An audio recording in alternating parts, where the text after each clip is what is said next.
Hi viewers, welcome to vision 5 TV. King Nagarjuna చాలా కాలం తర్వాత చేసిన ఊరమాస్ కమర్షియల్ ఎంటర్టైనర్ నా సామిరంగ. ఈ సినిమా జనవరి 14వ తారీఖున సంక్రాంతి కానుకగా థియేటర్స్లో విడుదల కాబోతుంది. షూటింగ్ చాలా వరకు పెండింగ్ ఉండేలోపు అసలు సంక్రాంతికి వస్తుందా లేదా అని అనుకున్నారు.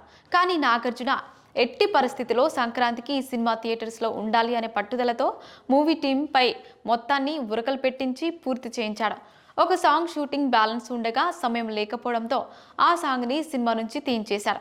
ఆయన కూడా ఇంకా పోస్ట్ ప్రొడక్షన్ వర్క్ పూర్తవ్వలేదు, సెన్సార్ కాలేదు. 12వ తేదీ వరకు సెన్సార్ జరిగే అవకాశం ఉందని టాక్ వినిపిస్తోంది. ఇకపోతే ఈ సినిమాలో నాగార్జునతో పాటుగా అల్లరి నరేష్ మరియు రాజ్ తరుణ్ కూడా నటించారు. అయితే ఈ సినిమాలో అల్లరి నరేష్ పాత్రకు ముందుగా ప్రముఖ యంగ్ హీరో శర్వానంద్తో చేద్దామని అనుకున్నారట నాగార్జున. ఈ పాత్ర మామూలుది కాదు. గమ్యం సినిమాలో అల్లరి నరేష్ పాత్రకి ఏ రేంజ్ రెస్పాన్స్ వచ్చిందో దానికి రెండింతలు ఎక్కువ రెస్పాన్స్ని దక్కించుకునే పాత్ర అదే. ఆడియన్స్ని క్లైమాక్స్లో కన్నీళ్ళు పెట్టుకునేలా చేసే పాత్ర. అందుకే శర్వానంద్ని ఆ పాత్ర కోసం తీసుకుంటే బాగుంటుంది అనుకున్నారు. కానీ ఎందుకు ఆయన ఈ క్యారెక్టర్ చేయడానికి ఒప్పుకోలేదు. ఒకవేళ శర్వానంద్ ఈ సినిమాని ఒప్పుకొని చేసుకుంటే ప్రీ రిలీజ్ థియేట్రికల్ బిజినెస్ వేరే లెవెల్లో ఉండేది. ఎందుకంటే శర్వానంద్కి అల్లరి నరేష్తో పోలిస్తే చాలా మంచి మార్కెట్ ఉంది. అతని వల్ల ఈ చిత్రానికి కనీసం 10 కోట్ల రూపాయలు అదనంగా లాభం వచ్చేది. మంచి ఛాన్స్ మిస్ అయింది నా సామిరంగ.